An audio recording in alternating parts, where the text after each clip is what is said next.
Saudara-saudari dalam Tuhan, kita berjumpa kembali dalam kasih Tuhan yang indah dan sempurna. Dan persiapkanlah seluruh kehidupanmu mendengar firman Tuhan.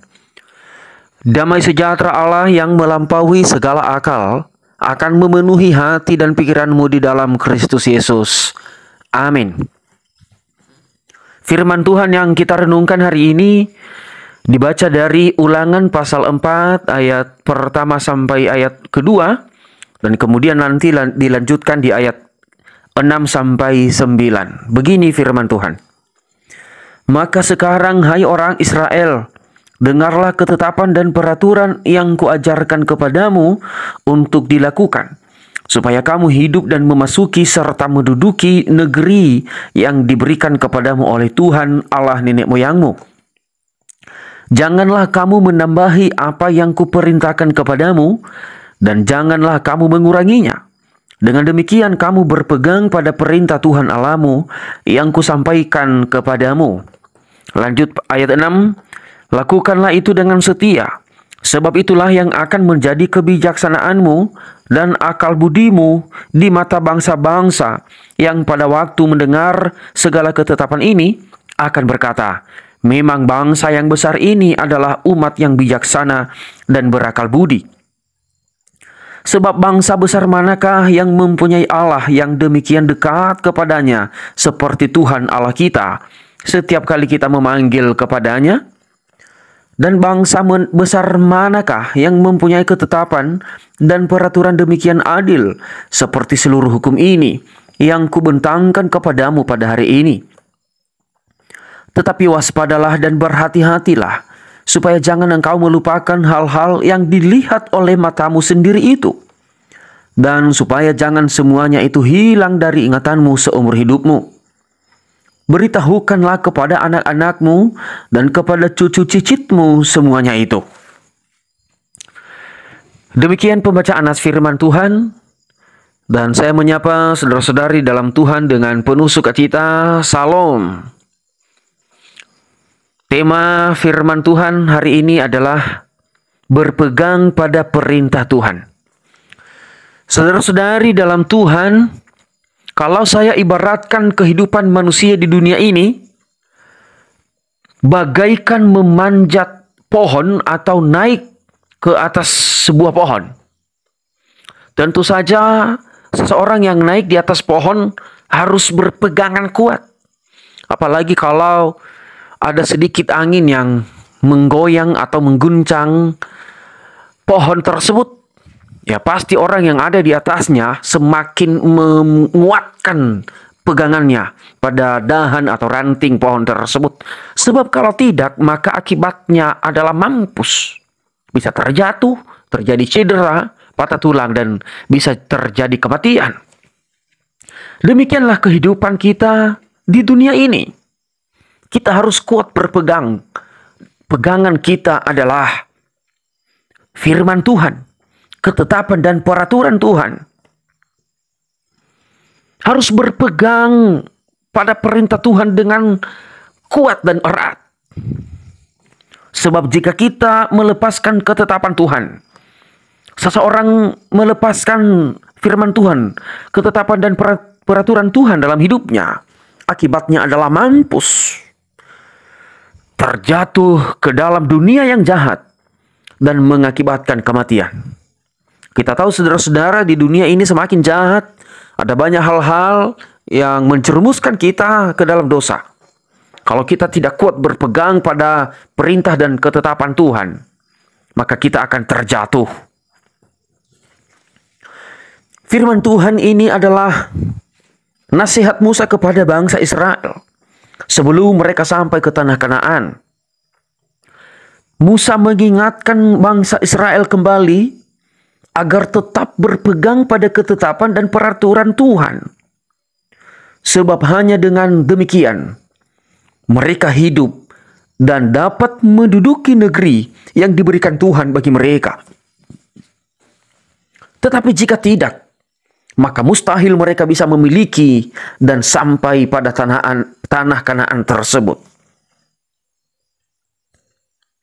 Ketetapan dan peraturan Tuhan tersebut yang disampaikan oleh Musa yaitu supaya mereka jangan berpaling dari Tuhan dan menyembah Allah lain. Itu ketetapan dan peraturan yang paling utama. Jangan sampai mereka meninggalkan Tuhan. Jangan sampai mereka menyembah kepada Allah lain. Di sini Musa mengingatkan mereka bahwa Allah pernah memunahkan semua orang yang mereka lihat dan mereka saksikan sendiri di tengah-tengah mereka yang mengikuti Baal Peor. Jadi maksudnya ini sebelum-sebelumnya di perjalanan mereka ada beberapa di antara bangsa Israel yang mengikuti Baal Peor dan Allah marah. Semua orang yang mengikuti, yang ikut kepada Baal Peor, Tuhan memusnahkan mereka. Musa mengingatkan mereka itu kembali. Kalian lihat sendiri kan? Kalian menyaksikan sendiri bagaimana Allah memusnahkan semua orang yang mengikuti Baal Peor. Itu di ayat yang ketiga dan keempat.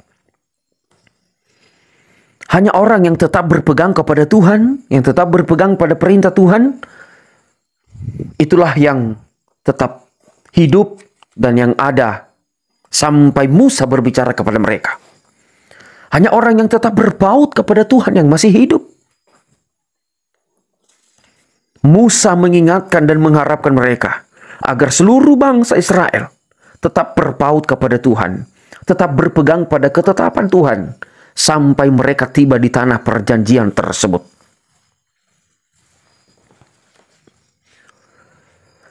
Hidup mereka yang tetap berpegang pada perintah Tuhan itu akan menjadi kebijaksanaan dan akal budi bagi mereka.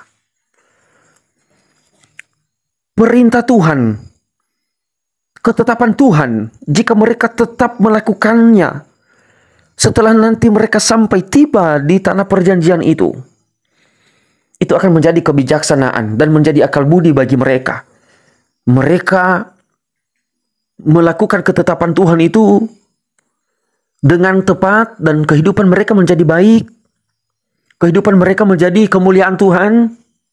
Mereka tidak salah bertindak. Apalagi mereka tidak pernah tertarik kepada Allah lain. Sehingga dengan demikian, bangsa lain yang melihat mereka akan kagum, melihat dan berkata, memang bangsa yang besar ini adalah umat yang bijaksana dan berakal budi. Itu yang diharapkan Musa kepada bangsa Israel yang tentu saja harapan Allah juga. Tuhan menguatkan bangsa Israel. Musa menyampaikan, menguatkan bangsa Israel bahwa mereka adalah bangsa besar dan kepada mereka lah Allah sangat dekat. Dan bangsa besar lain tidak ada yang seperti itu. Tidak ada Allah yang dekat kepada umatnya. Hanya Allah bangsa Israel lah yang sangat dekat kepada mereka. Jika setiap kali mereka memanggil nama Allah mereka, dan Allah langsung mendengar. Dan hanya Allah Israel lah yang memberi ketetapan dan peraturan yang adil. Itulah sebabnya bangsa Israel harus tetap mengingat-ingat itu. Seluruh apa yang pernah mereka lihat kepada Tuhan. Dan seluruh apa yang pernah dilarang Tuhan bagi mereka. Mereka harus mengingat-ingat itu. Dan harus tetap berpegang pada ketetapan dan peraturan itu. Apapun yang telah ditetapkan Allah bagi mereka, mereka harus taati. Mereka harus ikutin. Dan apapun peraturan yang diatur Tuhan bagi mereka, mereka juga harus tetap ingat-ingat itu dan mereka lakukan. Supaya mereka tetap mengingat-ingat, tetap berpegang kepada ketetapan Tuhan itu. Bahkan Musa menyampaikan supaya mereka memberitahukan kepada anak-anak dan cucu cicit mereka. Jika nanti mereka tiba sampai di tanah perjanjian, di tanah Kanaan itu, Mereka harus mengajari anak-anak mereka. Mereka harus mengingatkan anak cucu cicit mereka bahwa hanya Allah lah yang menciptakan langit dan bumi. Itu hanya Dialah yang layak disembah, dan perintahnya lah yang patut dan harus ditaati dan diikuti. Saudara-saudari dalam Tuhan, sebagaimana bangsa Israel tetap berpegang pada perintah Tuhan, demikian juga kita, agar selalu berpegang pada perintah Tuhan. Sebagaimana Musa menyampaikan nasihat kepada bangsa Israel, harapannya supaya mereka tetap berpegang pada perintah Tuhan, supaya hidup mereka kelak menjadi baik. Mereka dapat menduduki tanah perjanjian itu dengan sukacita, dengan bahagia. Demikian juga harapan Tuhan bagi kita saat ini ketika kita mendengar firman Tuhan ini. Tuhan mengharapkan supaya kita tetap berpegang pada perintahnya. Kita jangan mengabaikan, kita jangan melepas. Sebab sekali lagi akibatnya adalah mampus dan kematian. Kita harus tetap berpegang pada perintah Tuhan apapun yang terjadi. Supaya firman Tuhan ini kita lebih mengerti, saya menyampaikan sebuah ilustrasi. Suatu hari, seekor monyet melihat elang yang sedang terbang tinggi. Dan disitulah seekor monyet sangat kagum dan berpikir dalam hati, enak banget ya jadi elang. Bisa terbang dan ia bisa melihat indahnya seluruh dunia ini. Alangkah indahnya juga, alangkah baiknya juga jika saya suatu saat bisa terbang seperti itu. Itu dalam pikiran si monyet. Suatu hari kemudian si monyet menjumpai elang dan mereka mulai berbicara. Monyet mengatakan kepada elang, "Elang, enak banget ya jadi kamu. Bisa terbang dan bisa melihat keindahan seluruh dunia ini. Boleh nggak sekali-sekali ajak saya terbang?" Itu ditawarkan oleh monyet. Kemudian dengan penuh rasa kasihan, si elang bilang dan menjawab, "Boleh. Boleh saja. Sekarang pun bisa." Akhirnya si elang pun mau membawa monyet terbang. Naiklah monyet di atas punggung elang. Dan sebelum mereka terbang, elang menyampaikan pesan. "Monyet, dengarlah pesanku.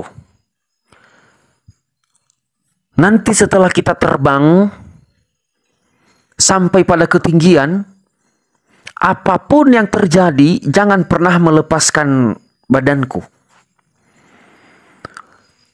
Apapun yang engkau lihat, apapun yang engkau rasakan, apapun yang terjadi, tetap berpegang pada buluku atau pada sayapku." Monyet jawab, "Baik, saya akan lakukan itu." "Benar ya, tetap ingat-ingat." Monyet menjawab, "Baik, saya akan tetap ingat itu." Kemudian elang mulai mengepakkan sayapnya dan mulai terbang. Semakin lama tinggi, dan memang benar, monyet senang sekali. Ia melihat ke kiri, ke kanan, ke depan, ke belakang, dan ia mulai melihat pemandangan yang sangat indah, seluruh yang kelihatan di pandangannya. Setelah mereka sampai di ketinggian, monyet-monyet yang lain yang masih ada di pohon-pohon atau di darat, mereka mulai melihat dan kagum-kagum kepada monyet yang di atas punggung elang tadi. Kemudian mereka teriak, "Oi, senang banget hidupmu." Dan seluruh monyet berkumpul dan melihat. Dan mereka mulai memuji-muji, menyanjung-nyanjung monyet tadi. Dan mereka mulai tepuk tangan. "Hore, tepuk tangan. Dan apa yang terjadi? Saking senangnya si monyet yang di atas punggung tadi yang sedang terbang, merespon teman-temannya yang sedang bertepuk tangan kepadanya. Ia juga akhirnya ikut tepuk tangan. Dan pada saat dia tepuk tangan, disitulah ia terjatuh dan mengakibatkan kematian. Dia lupa dan ia tidak ingat-ingat kembali pesan yang disampaikan elang. Apapun yang terjadi, apapun yang engkau lihat, jangan melepaskan aku. Hanya gara-gara tepuk tangan, sanjungan dari teman-temannya, itulah yang mengakibatkan ia terjatuh dan mati. Saudara-saudari yang di dalam Tuhan, apa makna ilustrasi yang telah kita dengar ini? Kadang kita dalam kehidupan ini, dalam menjalani hidup dalam dunia ini, kita lupa apa ketetapan dan peraturan Tuhan. Kita lupa berpegang terus pada perintah Tuhan. Hanya gara-gara kesenangan dunia. Bahkan kadang-kadang tepuk tangan dari orang lain lah yang menurut kita kebanggaan, yang menyanjung kita. Justru itu yang menipu kita, yang membuat kita terjatuh, yang membuat kita melepaskan perintah Tuhan, dan membuat tangan kita lepas pada perintah Tuhan, pada firman Tuhan, dan yang mengakibatkan kita terjatuh. Sebab itu saudara-saudara, dari firman Tuhan ini tetap berpeganglah pada perintah Tuhan. Apapun yang terjadi dalam hidup ini, mau susah, mau senang, tetap berpegang pada perintah Tuhan. Dan harus tetap mengingat-ingat. Di mana dan kapan kita mendengar perintah Tuhan? Kalau tadi di bangsa Israel, Musa menyampaikan nasihat ini. Di saat ini juga, kita selalu mendengar perintah dan ketetapan Tuhan itu dari hamba-hamba Tuhan. Setiap kali khotbah, setiap kali berkumpul di ibadah mendengar firman Tuhan, kita mendengar firman Tuhan itu. Dan setiap apa yang kita dengar, itulah yang kita pegang, yang menjadi pegangan kehidupan kita. Itulah yang akan menjadi pedoman kehidupan kita. Sehingga apapun yang terjadi di dunia ini tidak pernah bisa menggoda dan menjatuhkan kita. Berpeganglah pada perintah Tuhan. Jika tetap berpegang pada perintah dan peraturan Tuhan, maka jalan hidupmu akan menjadi lurus. Sehingga tujuanmu akan sampai pada kehidupan yang kekal. Akan membawa pada kehidupan yang sukacita di dalam Tuhan. Demikianlah firman Tuhan. Dan semoga kita semua umat percaya tetap kuat berpegang pada perintah Tuhan. Kita berdoa. Allah kami yang baik, Engkaulah kekuatan kami. Ketetapan dan peraturan-Mu lah yang menjadi pegangan kami. Walaupun banyak rintangan-tantangan dalam dunia ini. Tapi jika kami tetap berpegang pada perintah-Mu, kami akan tetap hidup. Dan kami sampai pada tujuan kehidupan yang kekal. Amin.